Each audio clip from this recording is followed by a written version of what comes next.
Hello बच्चों, let's read the question. The question says, explain the contribution of Otto von Bismarck in German unification.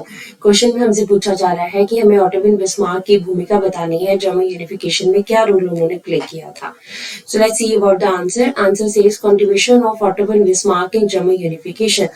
German unification में contribution अगर हम Otto von Bismarck की करें तो that was very important. Who was Otto von Bismarck? तो Otto von Bismarck जो है he was the chief minister of Prussia. Prussia के वो chief minister थे. So he took the initiative, he took the leadership of the movement of German unification. Why he did so? उन्होंने ऐसा क्यों किया? क्यों leadership थी इस movement की?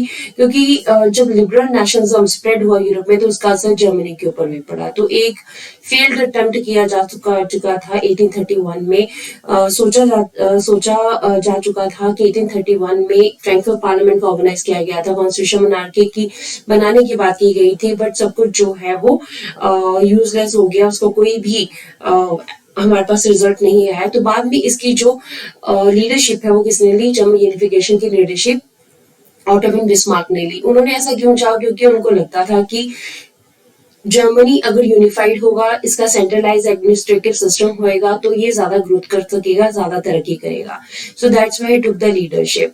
So with the help of the Persian army and the bureaucracy the process करेगा. अब ये प्रोसेस उन्होंने अकेले तो नहीं किया. कैसे किया? उन्होंने पर्शियन आर्मी और ब्यूरोक्रेसी को साथ में लेके इस प्रोसेस को आगे बढ़ाया. अब ये प्रोसेस हुआ कैसे?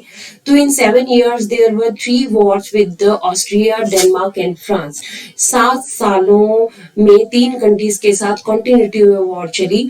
अब इन 3 कंट्रीज के पास ही जर्मन का मैक्सिमम अंपायर था, तो इन 3 कंट्रीज को हरा के जर्मन अंपायर जो है उसको फ्री करवाया गया. And Prussia became the winner and completed the unification of Germany in 1871.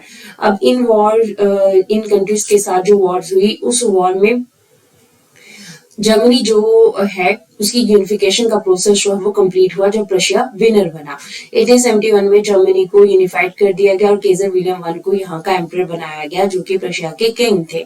सो इस तरह से हम कह सकते हैं कि ऑटो von बिस्मार्क जो है known as architect of German unification. अगर ऑटो von बिस्मार्क अपना इनिशिएटिव नहीं लेते तो शायद जर्मनी जो है वो यूनिफाइड होने में थोड़ा और उसको टाइम लग जाता.